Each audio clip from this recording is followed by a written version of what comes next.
8h39, en attendant demain avec Jean-Pierre Montanet sur Europe 1. Bonjour Jean-Pierre. Bonjour Mathieu. Compter sur le changement de nos modes de vie pour diminuer les émissions de gaz à effet de serre, c'est trop risqué. Alors faut-il miser demain sur la technologie pour sauver la planète ? Les solutionnistes, voilà comment on a baptisé ceux qui pensent que demain, la solution pour refroidir la Terre passe par la science et ce qu'on appelle la géo-ingénierie. Même la définition de Wikipédia est plutôt affolante.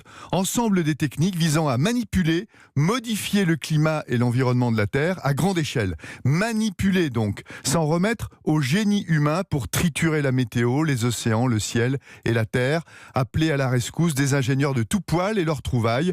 Projet à la fois bluffant et inquiétant. Alors quelles sont leurs recettes pour faire baisser la température ? Alors leur priorité, c'est s'attaquer au CO2 en le captant. Aux États-Unis, des usines polluantes isolent déjà le gaz carbonique qu'elles rejettent en le séparant de l'air, après quoi elles le compressent et l'expédient via des pipelines au plus profond de la Terre. Une autre solution consiste à fertiliser les océans en dopant avec du sulfate de fer le plancton très vorace en CO2. 4 projets seraient en cours.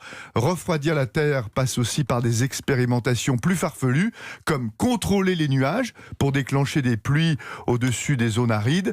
Bill Gates, lui, finance un projet futuriste qui consiste à disperser des particules dans la stratosphère pour faire écran aux rayons du soleil et donc réduire leur intensité. Ils en pensent quoi les experts du climat, les scientifiques ? Ils sont divisés. Certains estiment qu'aucune piste ne doit être ignorée et d'autres redoutent que ça nous prépare un avenir inconnu, voire dangereux.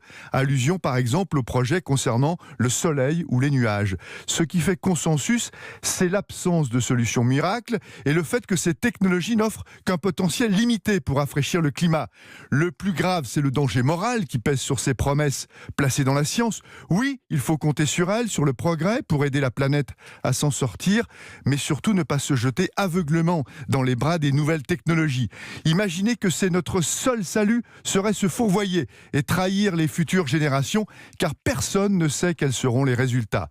En revanche, ce qui est, Mathieu, scientifiquement prouvé, c'est qu'en réduisant nos émissions, on contribue au ralentissement du réchauffement. Merci Jean-Pierre Montanet. Oui, et si ça vous intéresse ce débat, Le solutionnisme. Voilà, sur la science et le climat, eh bien, un grand dossier dans la revue Oui Demain, qui vient de sortir en kiosque. Je découvre l'existence des solutionnistes, un nouveau mot, un nouveau groupe de personnes, et on le découvre avec vous. Merci beaucoup Jean-Pierre Montanet tous les matins. En attendant demain à 8h35.